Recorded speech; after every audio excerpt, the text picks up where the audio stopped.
make our way through a passage or a section of the book of Matthew. If you look, if you'll remember that Jesus was doing these things. In chapter 4, he was going about in all of Galilee, teaching in the synagogues and proclaiming the gospel of the kingdom. And the kingdom was that Israel would end up having its rightful place. All of the promises from the Old Testament would be fulfilled. And he's preaching the good news of that kingdom. And he followed this up by the healing of the sick and healing every disease and the sick among the people. And then after that, he goes into the Sermon on the Mount. And right outside above on the north end of the Sea of Galilee, looking over the Sea of Galilee, he would tell them and preach his most famous sermon that we have. And then he goes in, because he does this cyclically. He'll act. So he acts and then he teaches. He acts and then he teaches. So Matthew is using the same thing he did in chapter 4 in chapter 9 to tell us, hey, he's finished his acts. This kind of sums up the acts he's done. Now he's getting ready to teach us something else. And so last week we looked at the first part of that teaching. Now here's what's important to remember. He's talking to disciples here. He selects out of all of the people that's following him, he selects out 12 and he commissions them. And remember, it's not the Great Commission. The Great Commission will happen later in Matthew 28. He commissions them. And he does some things with that's different than Matthew 28, the Great Commission. He tells the 12, only go to the house of Israel. Don't go to any Gentiles. And this is important. What we saw last week in that section, it was very limited in scope, limited to the people, and it was limited in its message. The message was the message of the kingdom, that Messiah had come. And so when we transition from verse 15 to verse 16, there's a change that takes place. It's as if you're looking through a microscope in chapter 10, verses 1 through 15. And then he's going to end up expanding that view and narrowing that view. So there's some things in this passage that are difficult to understand. We got a huge problem verse. I'm not saying you have to believe or agree with me on it, but there's a huge problem verse. I want to suggest to you a solution to that. And it goes right along with the theology that I embrace. This passage I'm about to preach, you don't hear in very many prosperity theology churches. The health and wealth, the rich, the better you do, the more closer you are to Jesus, the wealthier you'll be, the happier you'll be. They don't preach this passage. Because Jesus was being very upfront with his disciples and what it would be like. And now I think Matthew is kind of extending it to a bigger what's going to happen in a larger way. Not just when the 12 went out among the tribes of Israel. And not just limited that. He's going to expand that out. He's going to give us a characteristic of what it's going to be like. Because you would think if someone brought a message of goodness and light, it would be accepted. It would be embraced. But it's not. So let's get into the text this morning. And Jesus tells them right off the bat, here's the situation. You just need to know, behold, I send you out as sheep in the midst of wolves. And he's saying that's the environment that I'm putting you in. Now, if you're sitting there and you're sheep and you're kind of looking over to see, okay, where are we going? And you look at the pen that the shepherd is throwing you in is filled with wolves. Here's what you do as a sheep. Hey, you go. You can get in front of me. You can go on ahead. I'm not in that big a hurry. I'm not big in that hurry. Because he's telling them right now that the environment I am sending you is not an environment that you would naturally go in. It's kind of like a fish. You look at a fish and you say, what environment do you want to be in? Well, a fish wants to be in water. He's most comfortable in water. And Jesus is like, behold, I'm sending you like fish on dry land. It's not a place that's comfortable for the sheep. And what Jesus is doing here, he's laying down a marker. And he's saying, when you are my disciple, the environment that you operate in is uncomfortable. And the environment that you operate in is antagonistic towards you. And so the main idea that he's going to be saying here is that we don't really fit in this environment. A disciple trying to follow Jesus, trying to follow his commands, trying to do what he asks us to do, we don't really fit in this environment. It's not comfortable. Why? Because we are sheep among wolves. And he says, because I'm sending you into that type of environment, you need to act in a certain way. You need to have a certain mindset. And that mindset is to be shrewd as serpents. It's to be prudent.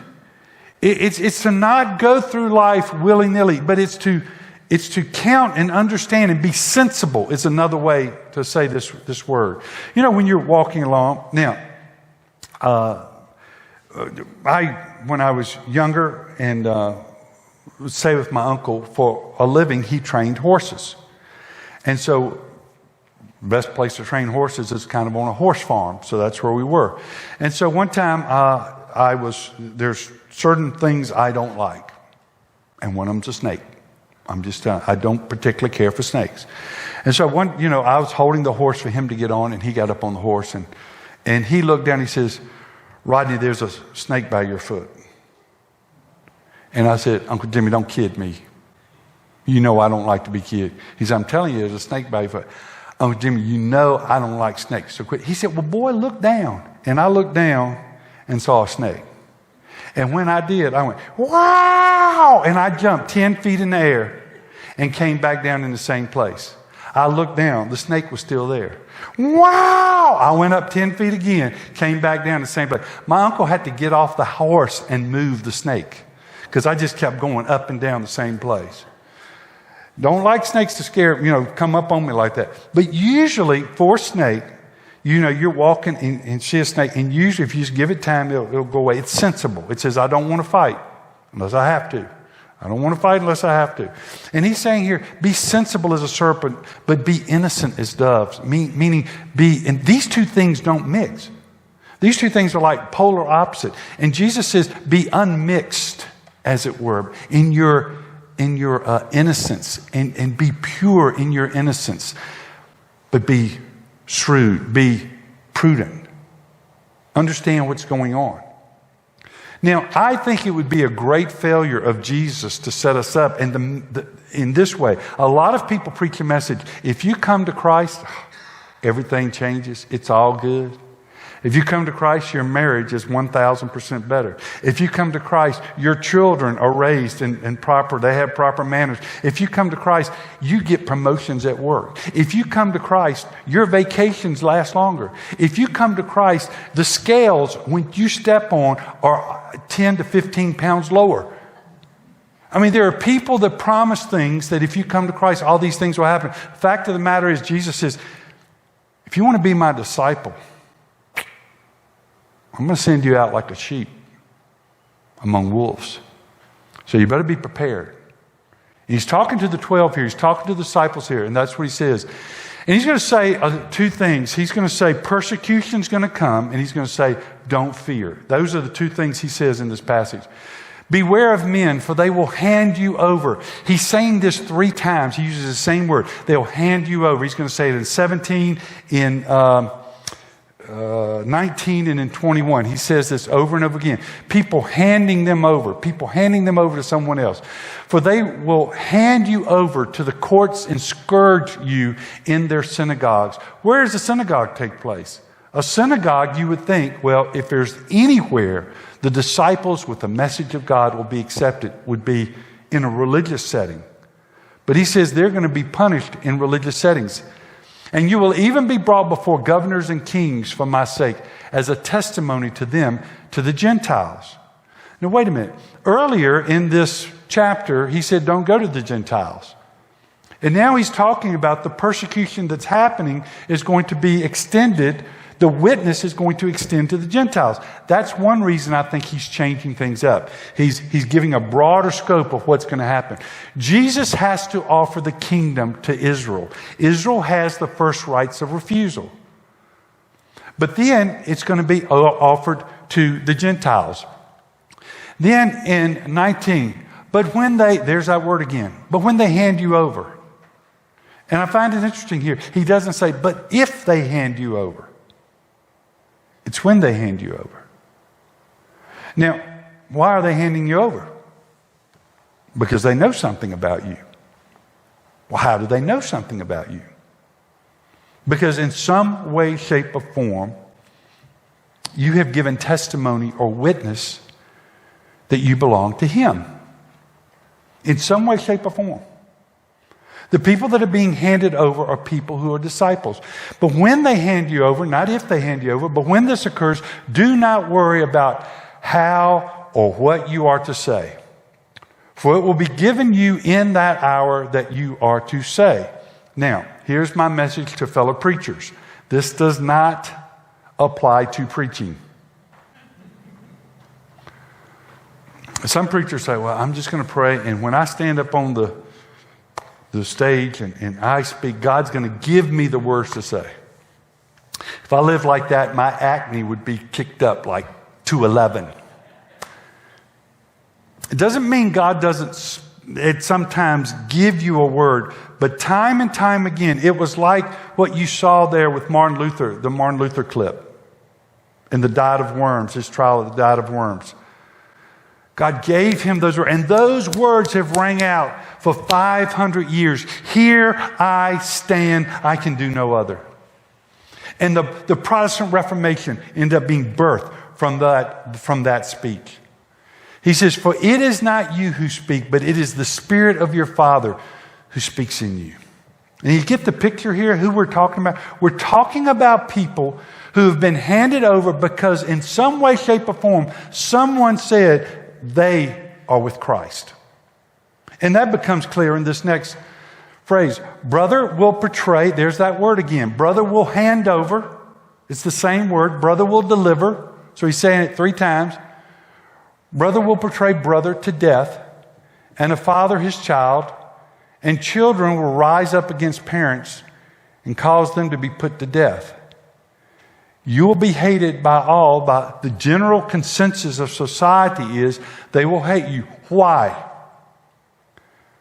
Because of my name. Because of my name. You know, you don't get credit for being hated for the political party you belong to. You don't get credit for being hated because of the team you root for. You know why you are hated? Because of the name. You can go in any setting and you can talk about anything you want to, and everybody's loving and kind, but when the name of Jesus comes up, well, now you're getting just a little bit dogmatic here. And that's what he's saying here. All of this stuff's going to happen. This strife, this tension is going to happen because of me. And he says that you will be hated by all because of my name. But it is the one who has endured to the end who will be saved. Now, we're going to talk about this in a little bit in just a few more verses. Just hang with me, because you know what? People use that verse and they say, well, if you're endured, that means you're a Christian. And there's whole theologies built off of that. I don't think that's what he's talking about here. We're going to see that very clearly in the upcoming verses. But whenever they persecute you in one city, flee to the next. For truly I say to you, you will not finish going through the cities of Israel until the Son of Man comes. Now, this verse gives people all kinds of problems. They're twisting and, jerking around, doing everything to try to, what in the world is going on here? I think in this moment, he's removed the microscope. He's looking at the telescope, and he's looking down human history to see that time in the tribulation period. Now you said, well, Rod, you're reading a lot into that. I think he's looking into the tribulation period because he's talking to his disciples, and he's saying that, and during the tribulation period, we're going to have 144,000 Jews, virgin Jewish men that are going to be witnessing for Christ all over. And he says, you will not finish going through all the seas till the Son of Man comes. When I say second coming, not the rapture, but the second coming, when he comes back 7 years after the rapture. And I think that's what he's talking about here. He's looking in. He says, persecution is going to start right now with the disciples that I'm sending out to the house of Israel. Because remember, in verses 1 through 15, he talked about shaking the dust off your feet. He says, you're going to be rejected. And he says, it's going to happen all the way to the tribulation period until I come back. It's sheep among wolves is going to happen all through this time. To expect something different is kind of set yourself up for failure. It's like people are shocked. They say that I owe $5,000 on my credit card, and they're charging me 25% interest. Did you use your credit card? Yeah. What did you do on your credit card? I bought a vacation or something. Okay. And you're surprised? You would tell that person, wait a minute. Come on. And that's what he's saying. He says, don't be surprised. I'm sending you as sheep among wolves. And he goes, a disciple is not above his teacher, nor a slave above his master. It is enough for the disciple that he become like his teacher and the slave like his master. If they have called the head of the house Beelzebub, how much more will they malign the members of his household? In other words, Jesus says, they have called me Satan. They've given me the nickname of Satan. Why would you think, if you're following me, that they would treat you any different? All the healing, all the restoration, all the wholeness and the goodness that I've brought into this place, they've ascribed to Satan. So why would you go around thinking that they're going to treat you better than they treat me? He'd already dealt with that earlier, remember, where he says, that sounds crazy because a house divided can't stand. Why would Satan do all those good works? And so he says, you shouldn't be surprised by this. Therefore, and he'll say it 3 times, do not fear. We sang it in the evidence song, didn't we? Why should I fear? Therefore, do not fear them, for there is nothing concealed that will not be revealed, or hidden that will not be known. If they only knew, if they only knew, at some point they will. At some point, everything hidden will be revealed. What I tell you in the darkness, speak in the light, and what you hear whispered in your ear, proclaim upon the housetops. What God does in your heart, what God does in your life, should be, for a disciple, lived out. Should be lived out where everybody says, hey, she's a Christian. I know. How do you know? I can tell. You know, the old saying is, if someone brought you into court and tried to convict you of being a Christian or being a disciple, would there be enough evidence to convict you of that? There should be enough evidence to convict you of being a disciple. He says, do not fear those who kill the body, but are unable to kill the soul. In other words, sometimes you've got to choose, who am I going to be more afraid of?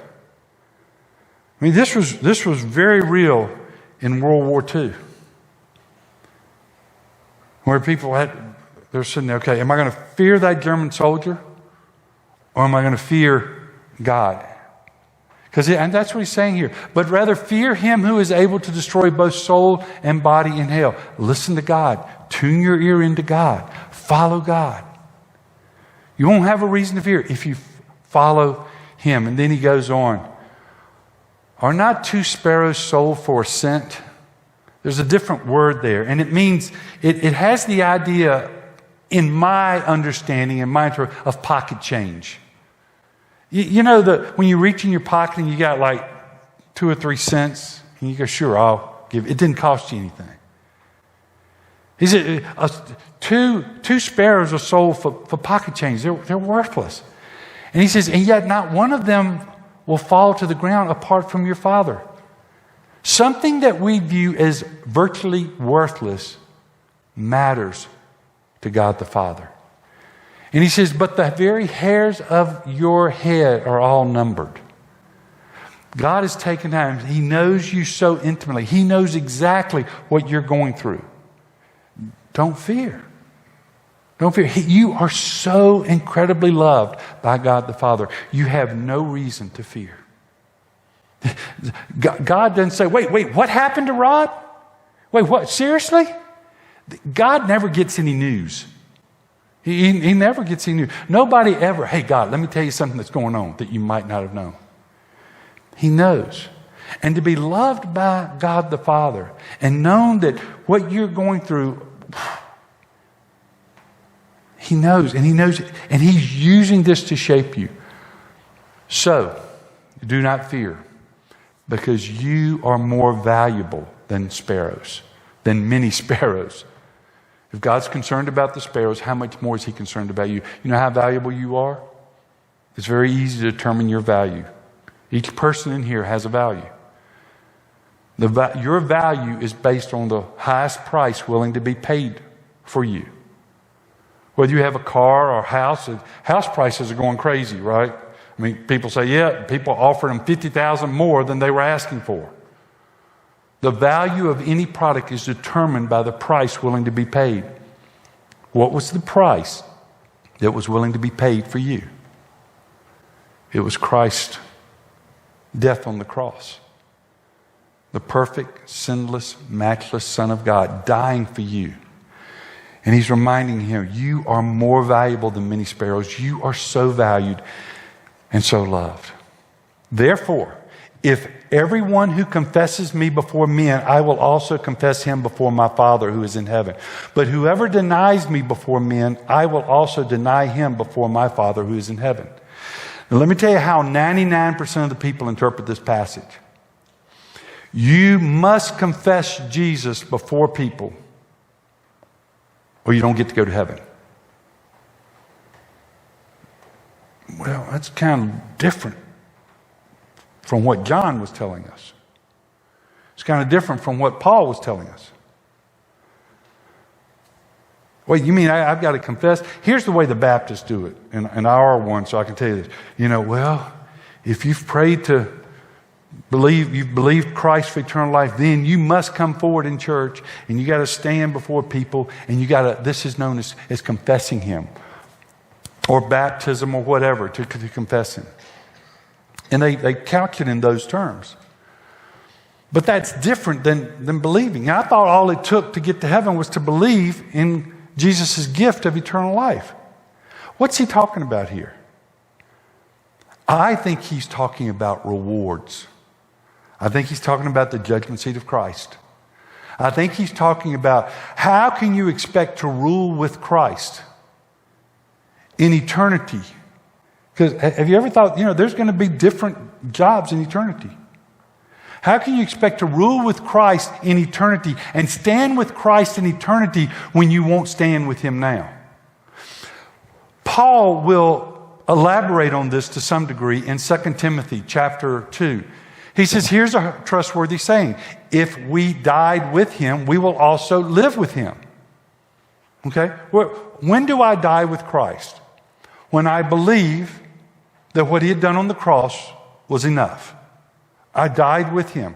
Paul will talk about this in Romans chapter 6. If we died with Him, we also will live with Him. If we endure, we will also reign with Him. Not just live with Him. To live with Him is different than to reign with Him. To reign with Him is, come on up here. Come on up here. Stand on stage with me. Come on up here. That's different. Reigning with Christ is different than living with Christ. Your goal as a believer should be to want to reign with Christ. Well, I just don't think isn't that kind of setting your marks pretty high? Why? This is what Jesus put out there. If we endure, we will also reign with Him. If we disown Him, He will also disown us. You don't deserve to reign with me in eternity. Doesn't mean you don't deserve to come to heaven, because none of us deserve to come to heaven. How do we get there? Through simple belief in what Christ did on the cross. If we are faithless, He remains faithful. He remains faithful to you. For he cannot disown himself. You, by belief, by simple belief, you are so connected to God that he cannot disown himself. But what he wants for you, he wants you to reign with him. And so let me go back here for a second. So look at what he's talking about here. Look at the difference here.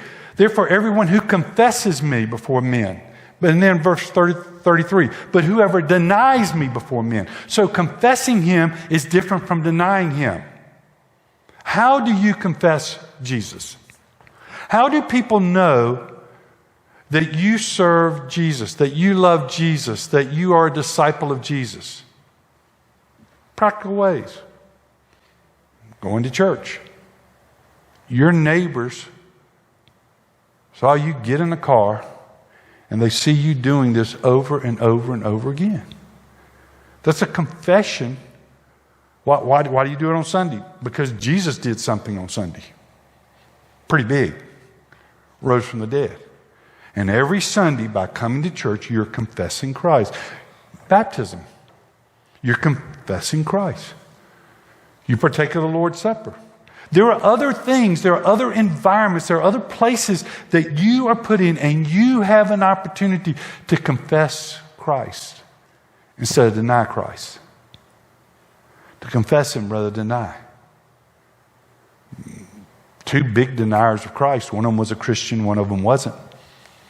Peter denies Christ. So the little girl by the fire. And as I stood in that place, my first time in Israel, we were talking about that, and I could hear the rooster crowing, and I got chills. Because I replayed what would happen 2,000 years ago. Judas turned Christ over, denied him. The Bible says he wasn't a believer, but Peter was. But he says, I will also confess him before my Father who is in heaven.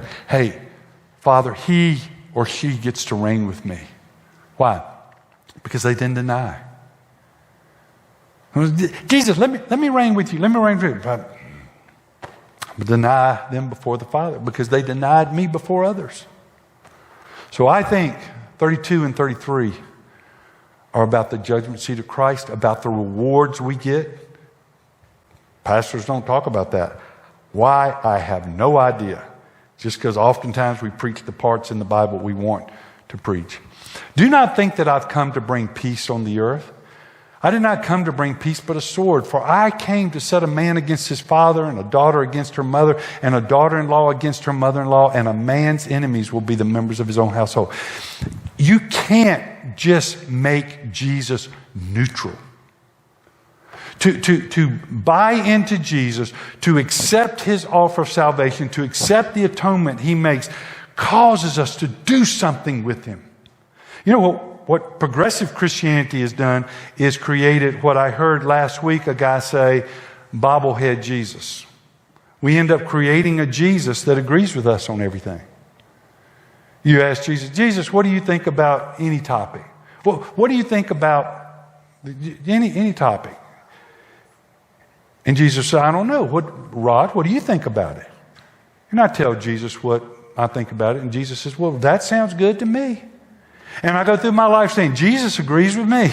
Jesus agrees with me. And then you and I start talking, and you had talked to Jesus, and you believe something different, but Jesus agrees with you too. That's a wrong Jesus. It's not bobblehead Jesus. And what he's talking about right here, I came to make a statement. And my statement is humanity is not good enough to save itself. And so I had to come. And I had to die. And I had to sacrifice for humanity. And the only way humanity can get out of the fix it's in is by trusting me. Humanity has got to take the door that I opened for them. And that's what he's saying here. You know, it used to be, back in the 70s and 80s when I was in school, it used to be people would look at me and they would say, you believe that a Jew died on a cross, was buried 3 days, and then he rose from the dead? Yeah, I do. Really? Yeah, I do. Well, why? And I have a lot of beliefs for believing that. I have a lot of reasons for believing that. And they say it's not scientific. Of course, historical events, you don't use science to prove or disprove. The scientific method isn't used to prove or disprove historical events. But then, today, people will believe something that is demonstrably scientifically proven to be false, and they'll believe it anyway. Well, I'm just going to believe it anyway. And they try to create their own reality. It's mind-blowing. It's completely crazy. But this Jesus, when Jesus comes in, people got to do something with him. They got to stand with him or stand against him. And sometimes those bloodlines are not thicker than water. Those bloodlines say, no, I'm going to choose something different. I've sat with friends of mine whose family members have chosen differently. People who have come to Christ out of Muslim backgrounds and all, they come to Christ and their family completely disowns them. Again, sheep among wolves. He who loves father or mother more than me is not worthy of me, is not worthy to reign of me. Jesus has got to be that one pursuit.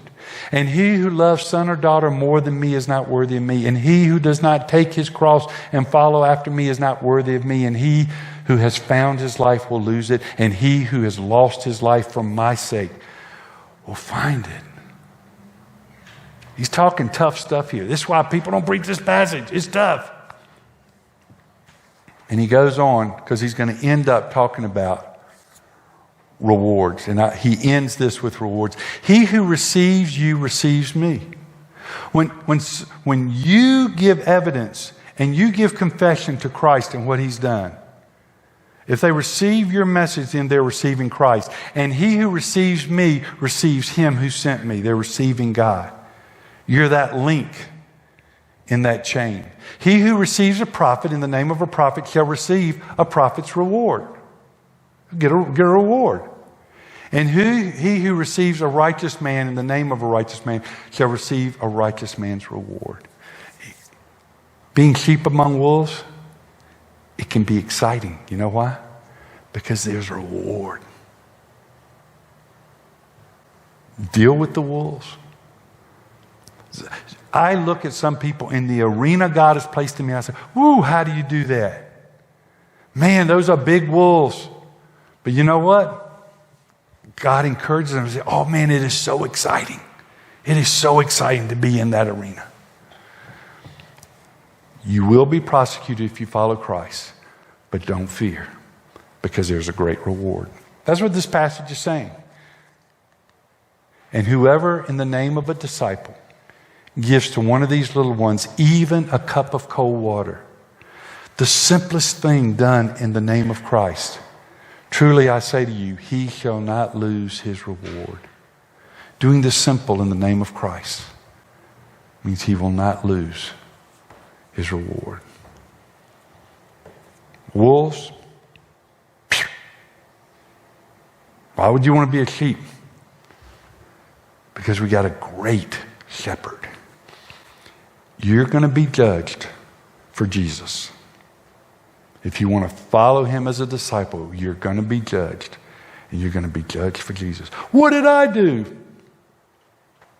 Yeah, you got that Jesus thing going on. And think about who you stand with. You stand with people like Martin Luther. In even the most simplest ways, you stand with people like that. So, judge for Jesus, bring it on. Sometimes I've done something, I said, man, I was in Washington, D.C. on January 6th. I said, it would have been a shame to go to jail for doing something like that. I don't want to go to jail for politics. I want to go to jail for Jesus. That would be embarrassing. Go to jail for politics. I want to go to jail for Jesus. You will not lose your reward. Okay, let's pray. Father, I pray that you would encourage each of us when that opportunity comes to take that stand. Every opportunity you bring, help us to realize that people are against you. Because admitting that you are needed says something about them. that they're not good enough to get to heaven. None of us are. And those of us who have come to you and believed you and trusted what you've done on the cross, here we stand. We can do no other. Use us in ways. Use us as your sheep among the wolves of our culture to bring them the message of light and life. And help us to be encouraged, not to be surprised when they reject that message. But help us to continue to love and encourage them to just take a step towards Jesus. For it's in His name I pray.